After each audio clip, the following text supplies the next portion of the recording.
工人可弄他的玫瑰爱，那弄个的一位家人，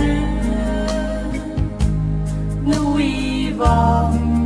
口里个西呀，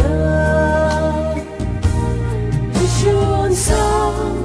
美好我的压力。可么其为您，因为这烦恼可梦小孩那个墙里那可了的阳伞。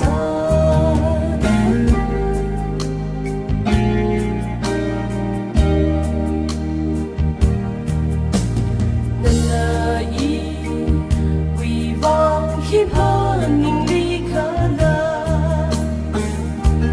nâng ngà bà thấy vì cơ phơ ninh a tâm gơ chỉ na li chứ khờ mơ chi in ninh li khờ bỏ sự ngờ sợ mi寻常美好我的压力，离去可么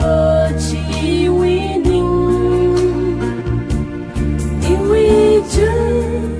烦恼可梦小孩那个墙里那可了的阳伞。